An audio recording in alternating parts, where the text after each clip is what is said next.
Hey, bienvenue dans ton Yann Frank. Frank vient de me lire toutes les nouvelles qu'on pouvait jaser aujourd'hui. Calisse que c'est tout de la merde.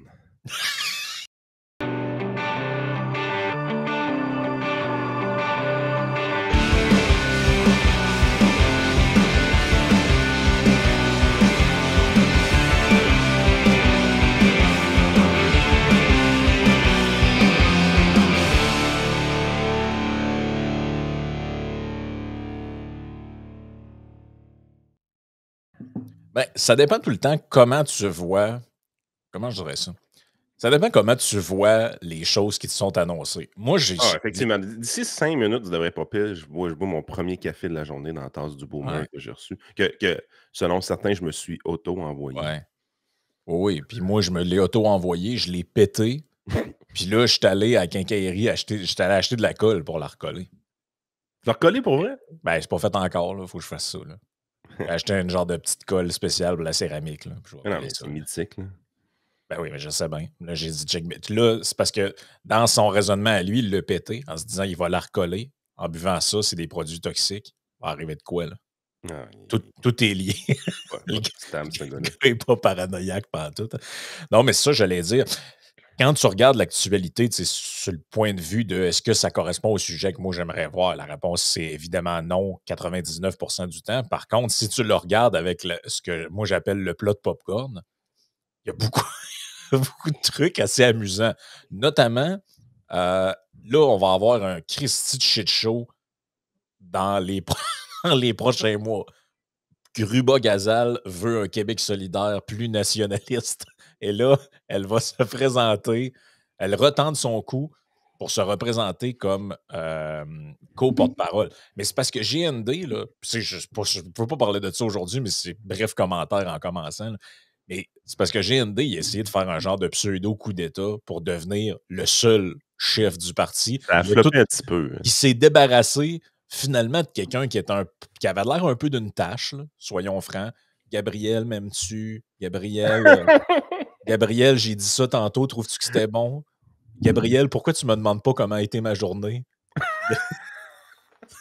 C'est un peu ça. Mais là, c'est tellement ça. mais là, c'est pas ça. Mais là, il est en train de se changer ça, non pas pour les pleins pouvoirs, mais pour quelqu'un qui va faire des hosties de conneries dans son dos, là. Genre, il va se lever le matin, puis il va être comme. Les médias vont être comme ah, mais monsieur Nadeau-Dubois, êtes-vous d'accord avec la proposition de votre collègue de faire interdire sur le territoire tous les produits d'origine juive? T'as un peu là, Chris, c'est quoi cette affaire-là? Ça va être un shit show. Le Oh, oui, ça Gazal va est être incontrôlable. Ah non, elle est incontrôlable. Cette femme-là, ça, c'est clair, net et précis. Parlant d'incontrôlable, t'en as un qui l'est assez aussi, et c'est Pierre Poilievre. Donc, hier, il est allé mettre quand même un bon pichet d'eau froide dans le power trip des gens que là, ils se sont imaginés qu'elle allait être assis dans un wagon de tramway dans pas long. Donc, voici sa déclaration hier. Je vais le mettre en full screen parce que c'est pas très gros. Non, pas de même. Comme premier ministre, je n'investirai pas. Attends un peu. Comme premier ministre, je n'investirai pas une scène d'argent fédéral. Non, ça, c'est plus Stephen Harper. Non, t'es pas pire. Non, moi, je changerais. Non, t'es très dessus, je pense. Sur un projet de tramway à Québec. Trudeau et le Bloc sont obsédés par la guerre à l'auto et ignorent les gens des banlieues et des régions. Les conservateurs de gros bon sens continueront de respecter les automobilistes québécois en appuyant un troisième lien pour les voitures.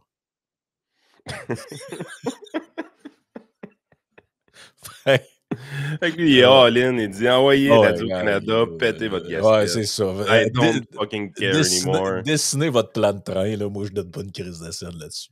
Et c'est drôle en plus qu'il écrit je n'investirai pas une scène. C'est quand même très drôle. Hey, mais ils ont vraiment été là, présenter un tramway de 15 milliards.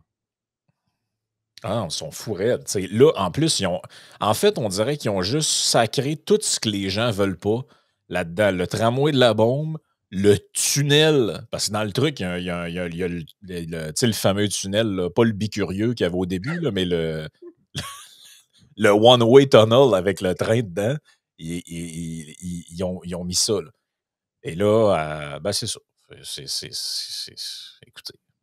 qu'est-ce que vous voulez que je vous dise? C'est le shit show recommence. Là. Apparemment que Legault donnerait. Ben, c'est ce que j'ai lu dans le journal aujourd'hui. Legault, ça a l'air que demain, il y a une conférence de presse, là, puis il annonce qu'il commence à bâtir quasiment le troisième lien, hein, eux autres, là. Et ça va être le projet du UM, essentiellement, parce que là, c'est plus un tunnel, c'est un pont, et il est à l'est, près de l'île d'Orléans. Je sais même pas où ils ont pris.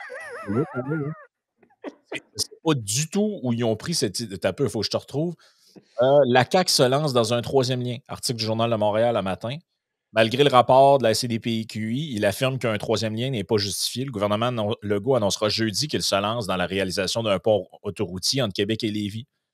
Selon nos informations, il cible le corridor reliant la sortie Monseigneur-Bourget sur la Rive-Sud à la croisée de l'autoroute 40 et Dufresne-Montmorency-Côte-Nord. Ça ressemble pas mal au projet de l'autre, ça. Là. Hier, j'étais allé au stade Canac. Je demeure sur Monseigneur-Bourget. Le stade Canac, il est en face de chez nous. À vol d'oiseau, ça doit être même pas 4 km. Là. OK, fait que toi, t'embarquerais là-dessus avec ton Yukon, puis... Ça m'a pris 1h40. Ah non, c'est débile. Mais c'est ça que les gens réalisent pas, ceux qui vivent ailleurs. Ils comprennent pas que c'est des détours, mais épouvantables. Et là, imagine, écoutez bien ça. C'est à 4 km de chez nous, le stade Canac. Là. Ben, Yann, pire que ça, cet été, moi, j'ai acheté mes passes pour aller au FEC. Il y a pas, moi, je suis en face. Je l'entends de chez nous, le festival d'été. Là. Chris, moi aussi, je suis en face. Si je pouvais traverser par là, ça prendrait 3 minutes, je serais rendu. Là, il y a un moyen de traverser. Ça s'appelle le traversier. Et sais-tu ce que la Société des traversiers va faire pendant le FEC? La grève. Mais Ils ont annoncé ça là, dans les derniers jours. t'es pas sérieux. Là. Ouais. Fait que là, il y a des dizaines de milliers de personnes de la Rive-Sud qui vont vouloir aller au FEC. Qu'est-ce qu'ils vont faire? Eh bien, Ils font tellement chier. Voir qu'il y a un syndiqué au Québec qui a des mauvaises conditions de travail. Est-ce que je suis plus capable? Ben, surtout dans ce truc-là. Là. C'est une société. Là. Il doit y avoir des Christy de bonnes conditions de travail. Je ne suis pas au courant, là, mais mon guess, c'est qu'ils ne sont pas dans la marde. Là. Y a-t-il une pénurie de main-d'œuvre à l'État? Ça semble. Non. Je sais qu'ils ont utilisé l'excuse qu'il y avait une pénurie de main-d'œuvre pour dire: ah, vous savez que la pénurie de main-d'œuvre, c'est difficile ces temps-ci. Je sais qu'on a justifié des mauvais services avec ça. Mais réellement, là, la journée que tu arrives et que tu en engages 80 000 depuis 2018, est-ce que tu peux dire que tu as une pénurie de main-d'œuvre dans le gouvernement? Ouais, Pourquoi la pénurie de main-d'œuvre touche juste le privé? Pourquoi ça ne touche pas le public? Ouais, puis expliquez-moi la chose suivante. Comment quelqu'un peut nous dire que dans le public, on a une pénurie de main-d'œuvre? Donc, on a une pénurie d'enseignants, une pénurie d'infirmières, une pénurie de gens pour travailler partout, mais que là, on est submergé par les immigrants, à tel point que Trudeau, il va voir Legault et il dit là, faut que ça arrête, là, Chris, plus de place pour les loger, plus de place pour les soigner, plus de place pour rien. Ouais, mais dans ces gens-là, il y a toujours bien des bras pour travailler. Non? Il n'y a aucune pénurie de main-d'œuvre au gouvernement. Puis la raison pourquoi il n'y a aucune pénurie de main-d'œuvre au gouvernement, c'est qu'à toutes les fois qu'il affiche un nouveau poste qui implique du télétravail, qui implique du 9 à 5, qui implique de la paperasse, qui implique des formulaires, ils ont 15 CV sur la table. Ah oui, c'est clair. Ils font des concours, ils font des tests un peu gnochons. Tu sais, je veux dire, si tu as déjà passé une fois dans ta vie les questionnaires pour travailler au gouvernement, là, tu sais que comme processus d'embauche, il n'y a pas une entreprise privée qui peut faire ça, premièrement. Puis tu sais que c'est complètement stupide et risible comme processus d'embauche. Ben oui. Mais ils réussissent à engager pareil du monde avec ça. Ah, c'est capoté. Et là, je pense que celui qui gagne un peu dans ce qui s'est passé dans les dernières heures, pour terminer ce bref sujet-là avec la vidéo.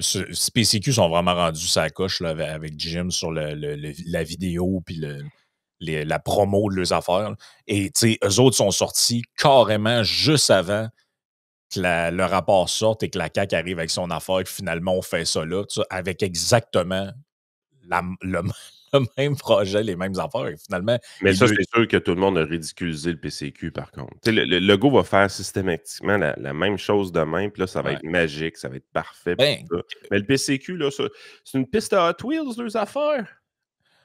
ouais. Mais hier, tu sais, quand même, j'ai vu la publication que je vais vous montrer à l'écran, quand même été vue 25 000 fois uniquement sur Twitter. Il y a une majorité, c'est vraiment quand même beaucoup de likes. Puis ça a été publié hier, là, tu sais, fait que je pense que c'est quand même accueilli positivement. Là. Et ça va comme suit. Je me trouve présentement à l'île d'Orléans, juste devant où passerait le troisième lien proposé par le Parti conservateur du Québec, le pont qui relierait l'île d'Orléans à la rive sud. Un projet qui est attendu depuis plus de 50 ans dans la région de Québec, un projet qui a l'appui de plus de 70 de la population, un projet que nous avait promis la CAQ à une autre époque, mais qu'aujourd'hui, on se retrouve devant un rapport de la Caisse de dépôt et de placement du Québec qui nous dit non, non, non, on va tout mettre notre argent en place dans le transport collectif, principalement dans un tramway dont 2 tiers de la population de Québec ne veut pas.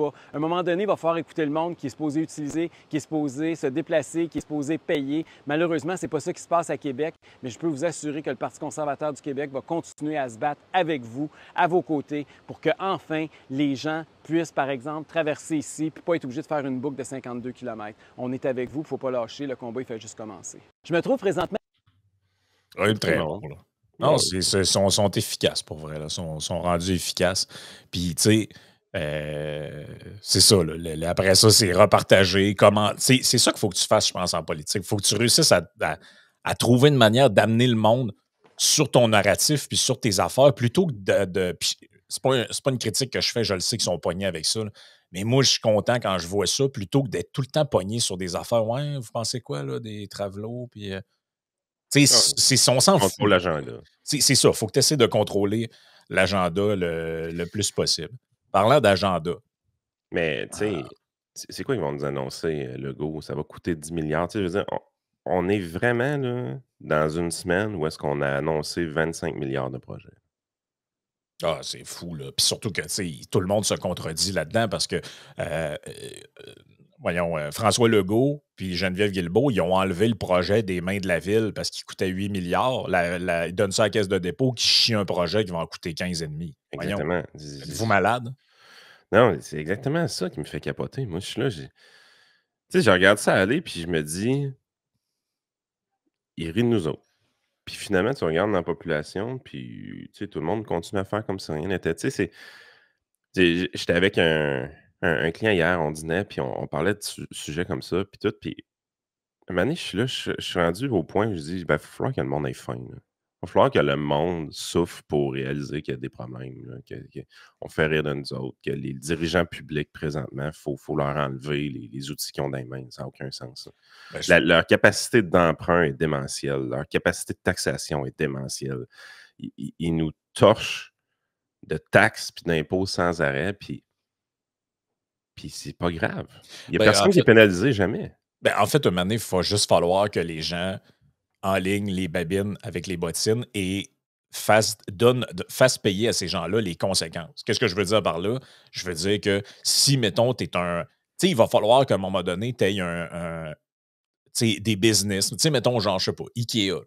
Quand eux autres sont arrivés pour s'installer à Québec, là, ben, dans le contexte actuel, il aurait pu dire, écoutez, nous autres, on regarde votre ville, comment c'est à manger, là, transport et tout, fait que finalement, on va mettre notre entrepôt sur la rive sud. On ne le mettra pas à Québec. Puis ça, s'il y en a un qui fait ça, un autre qui fait ça, puis des gens qui disent, ben nous autres, on avait, à cause de la circulation qui n'a pas d'allure, notre business était sa colline parlementaire, ben on la transfère à Lévis.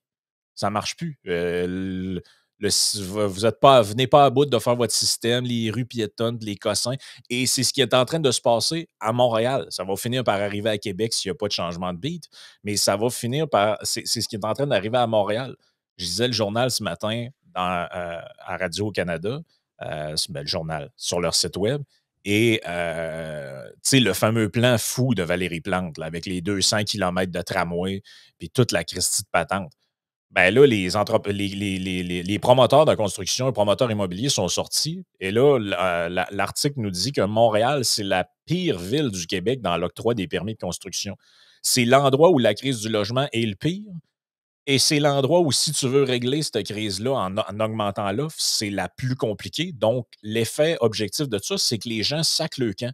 Et là, tu as plusieurs témoignages. Là, Mélanie Robitaille d'une firme immobilière. Tu as aussi, on le voit un petit peu plus loin ici, Thomas Mester, président de Construction Tomico. Lui, il dit, moi, je m'en vais à Longueuil. J'ai déposé une demande pour un projet d'une 50aine de logements.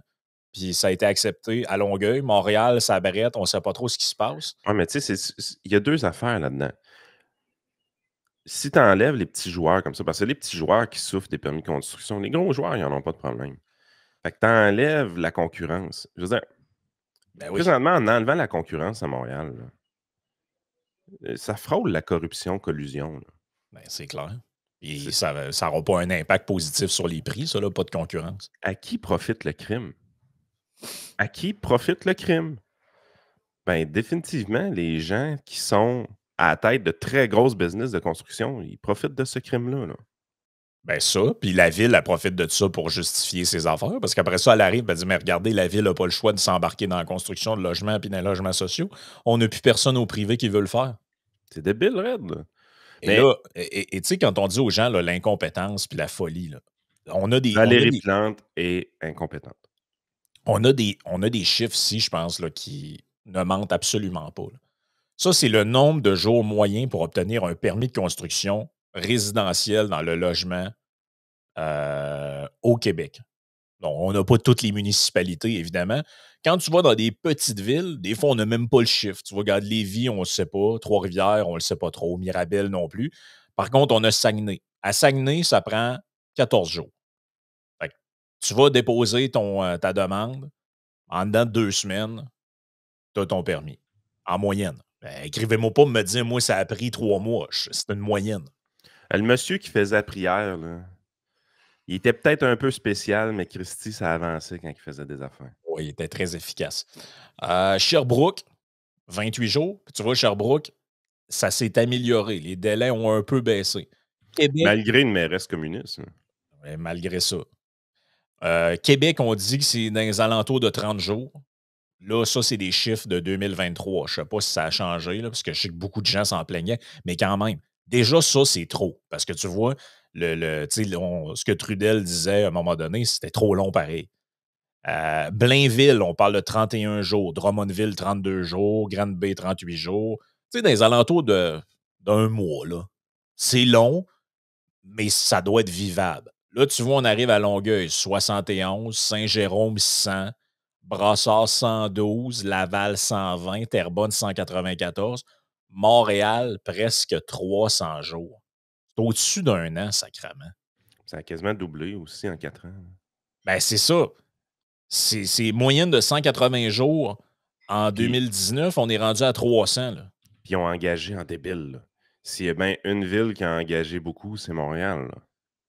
Tu sais, à un moment donné, ça peut pas fonctionner, ça, là.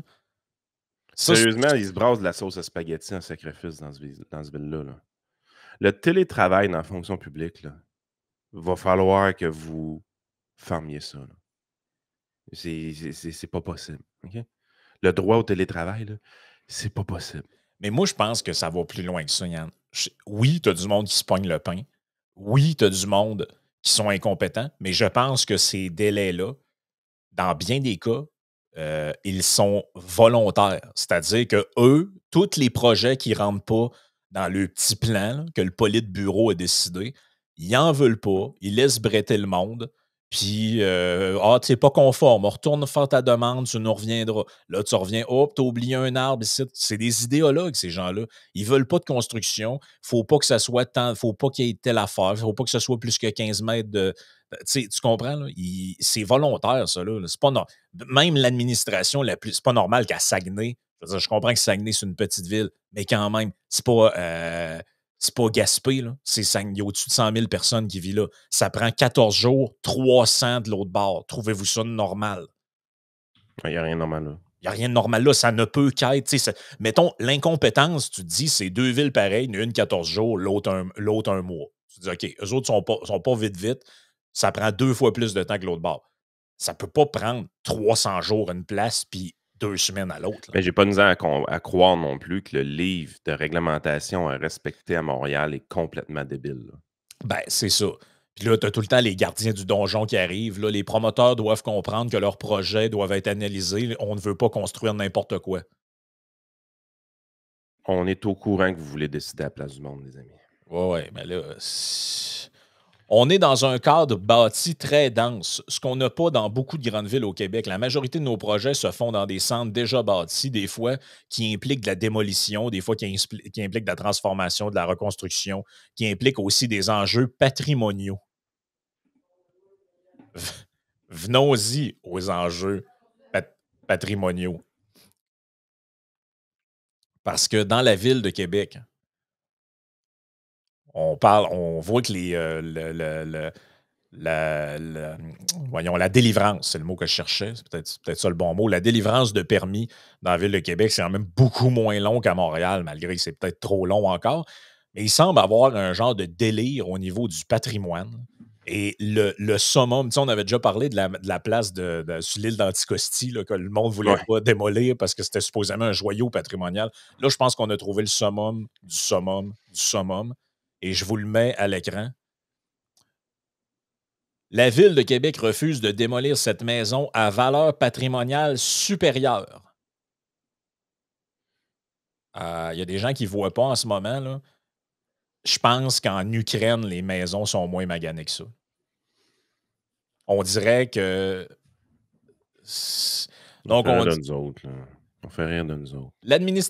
Écoute bien ça. L'administration municipale estime qu'il est possible de remettre en état la structure du bâtiment de la maison Bégin-Les-Tourneaux. Donc, elle a un nom, cette maison-là, apparemment. Là. C'est situé au 2151 boulevard Père-le-Lièvre, dans Duberger. Et là, hey, check ça, man. Check la chiotte. Ça n'a aucun sens, là. C'est fini, ça, là. Tu peux rien remettre en ordre de ça, là. La structure, c'est tout décrissé. C'est en train de s'affaisser. Ça tient que par des poutres de soutènement, des poutres de fortune qui ont été mis dessus.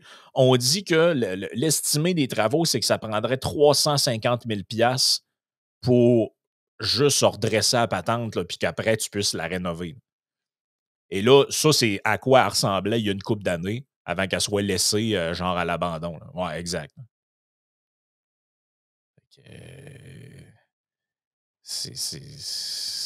Ouais, t'es encore muté, Yann.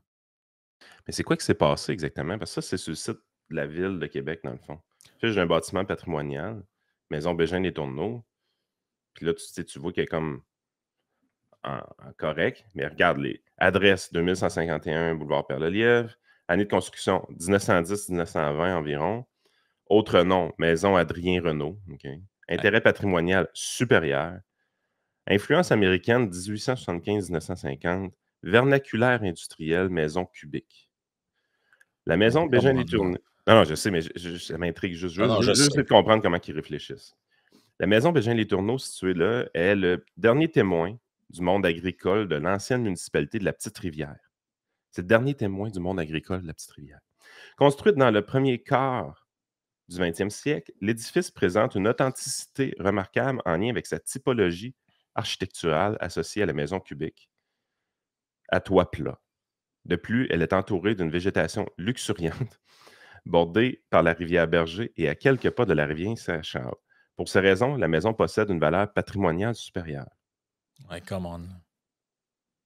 Hey, un intérêt architectural, composition, recherche de symétrie, maison unifamiliale qui peut être transformée en maison à logement, plan carré à 2 étages, fondation en pierre. C'est vraiment le même qui pense. Là. Intérêt paysager et urbanistique.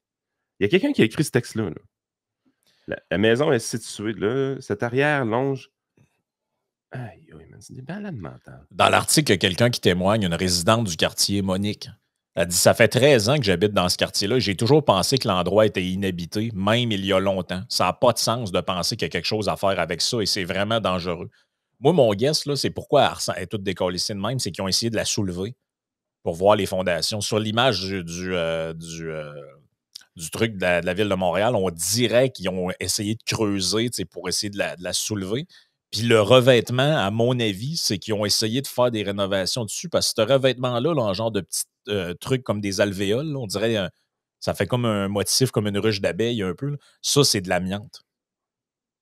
Je suis pas mal certain. Fait que c'est sûr, tu peux plus avoir ça. Ben non, c'est que si tu le changes, il faut que tu mettes autre chose. Fait que probablement qu'ils ont essayé de le changer puis se sont rendus compte en arrière avec la fondation, il n'y avait plus rien à faire. Mais la structure du bâtiment, il n'y avait plus rien à faire avec ça. J'en reviens à ça. La photo du Journal du Québec, là, elle rend pas hommage à la maison. Là. On comprend, là, elle est toute défaite.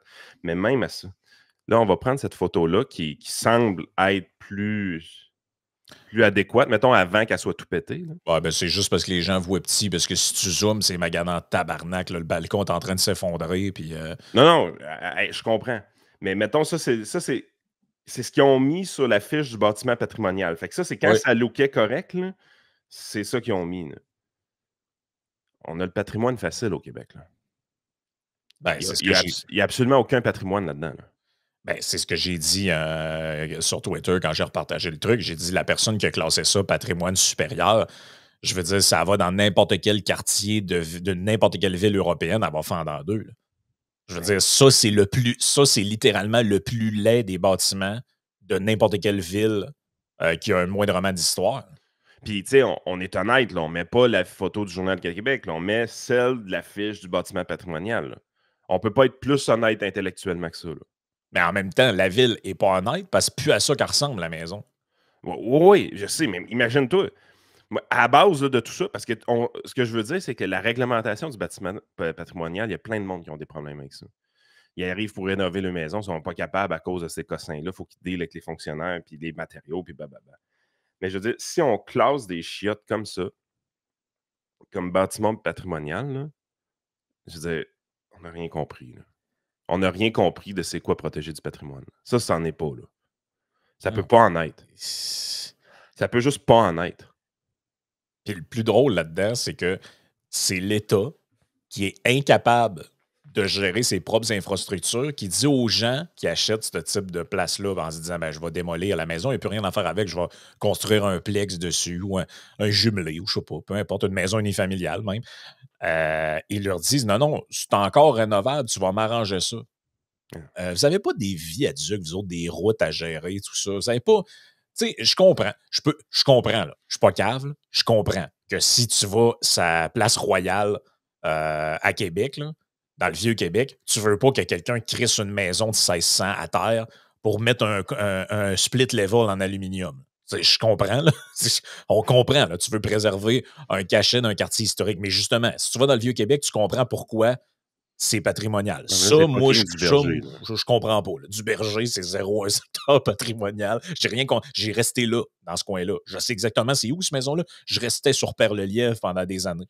Non, puis tu sais, si tu penses vraiment que ça veut illustrer les choses, hey, là, ça, c'est un type d'architecture qui était unique à 1910, prends des photos, puis crisse la terre. Tu sais, je veux dire, d'un coup que les photos sont prises, assure-toi qu'on ne perdra pas les photos, là, puis après ça, fous-la à terre. Il n'y a aucun intérêt. Je veux dire, tu ne feras pas musique, ça. Là. Il n'y a aucun intérêt à préserver ça dans le paysage de 2024 ou de 2050 ou de 2075. Je veux dire, pensez-vous vraiment qu'en 2075, il y a des gens qui vont être satisfaits d'avoir cette maison-là là, en place telle qu'elle? Voyons. Non, puis tu sais, comment je dirais ça? C'est que au final, s'ils veulent faire ça, là, pourquoi ils s'en occupent pas eux-mêmes? Ouais, achète-la. Je pense pas que c'est une bonne idée. Mais ceux qui font ça, là, ils ont un budget, là, ces gens-là. Si vous voulez prendre des endroits, puis vous dites s'ils ont une valeur patrimoniale, ben faites une offre aux gens qui en sont propriétaires, achetez-la, puis entretenez-la, puis on s'en reparlera après, voir à quoi ça va ressembler. Parce que là, tu sais, ils laissent ça à l'abandon. Ils laissent ça à l'abandon pendant des années, parce que la maison, de ce qu'on comprend, était vide. C'était une maison abandonnée. Puis là, tout d'un coup, quand quelqu'un veut faire de quoi avec, hey, là, c'est un objet patrimonial, tu peux pas faire ce que tu veux. Ouais, mais elle est à moi, je l'ai acheté. Ouais, mais elle est à toi, mais elle est un peu à nous autres. Ouais, non, ça marche pas. Tu sais, puis c'est rempli de trucs. Mais tout ça pour dire que, tu sais, la question de savoir si c'est patrimonial ou pas, c'est un peu secondaire dans le truc, mais voyez un peu ce qu'on veut dire. Là. Après ça, on se demande comment ça qu'il y a une crise du logement, il y a une crise d'habitation, puis que le monde n'est pas capable. Ils protègent des chiottes. Là. Ça, c'est quand elle apparaissait bien. Ah C'est oui. 2011. Façade principale, 2009. 2011. Hey, check le char qu'il avait de parqué dans la cour, Yann. Tu vois bien que la photo n'est pas récente. Ah, c'est une photo 2009. Ouais, Chris. Ça appartenait à un vieux monsieur, dans le fond. Oui. Ça appartenait probablement à une personne âgée. Oui, parce que c'est un char des années 80. C'est ça. La personne est décédée, puis ça a été. 2013, c'était encore pas si pire. Mais ces maisons-là nécessitent de l'entretien incroyable. Parce que, tu sais, c'est tout du bois. En plus, il y a de la végétation proche de la maison. Ça fait de l'humidité. Si tu n'entretiens pas ça, ça pourrit dans le temps de le dire. Ça, c'est 2020. Elle a dégénéré vite, la maison, pareil. Parce qu'en 2020, tu vois qu'il y a encore de quoi à faire avec. En fait, tu te demandes quasiment ouais, OK, t'as peu. Encore de quoi à faire avec, mais c'est pourri. Ah non, c'est ça, je te dis. Moi, je pense qu'ils ont essayé de faire de quoi avec. Puis en commençant les travaux, ils se sont rendus compte que c'était pourri partout. Ah non, c'est pourri solide. Tu vois pourrissure. Les escaliers sont finis. Ah, tu vois le solage en pierre, là? Hey, ça, c'est des vieux solages, ça. Ouais, mais tu sais, C'est de des la solages grosse merde, ça, là. Ouais, mais c'est mieux que des blocs de béton, là. Mais c'est parce que si tu as un solage de même, là, puis tu considères ça comme patrimonial, il y en a à la grandeur de la ville de Lévis en passant. Si tu marches le long de la rue Saint-Georges, là, des solages de pierre, il y en a un bien un autre. Là. Je sais pas ce qu'il y a de patrimonial là-dedans. Là. Non, je pense qu'on a le patrimoine trop facile, là. Il y a rien. Mais si-tu, encore une fois, Yann, c'est pour ça que je voulais t'amener là-dessus, on rit bien de la maison, puis c'est ça. Là. Mais moi, je pense que c'est encore un exemple de fonctionnaire qui essaie de justifier sa job. Parce que lui, là, tant qu'il refuse les trucs puis il emmerde, là, lui, il sert à de quoi, tu comprends, là, dans l'optique de la ville? Mais en réalité, Chris ne servent à rien, ce monde-là. Tu as une maison finie sur le bord de s'effondrer. Ça coûterait quasiment 400 000 juste la remettre debout. Le propriétaire, il ne veut pas faire ça. Puis regardez-la à vue de nez, là, tout le monde voit bien qu'elle ne vaut rien, cette maison-là. Là. Chris, à un moment donné, c'est correct. Elle était peut-être patrimoniale jadis, mais là, le temps, il n'y a plus rien à faire. T'sais, je veux dire, elle est plus maganée ciboire que les maisons à Val-Jalbert. À un moment donné, là, si vous voulez faire un village historique, là, c'est parce que là, on est dans le folklore. Là. Hey, la maison en 1910, c'est même pas. Quand c'est beau, je suis d'accord. Il n'y a rien de beau. Mais c'est pas beau. Puis tu feras pas un musée là-dedans que du monde va venir visiter. Hey, ça, c'est une maison bâtie en 1910 sur le bord de la rivière Saint-Charles. Waouh, hey, c'est le fun.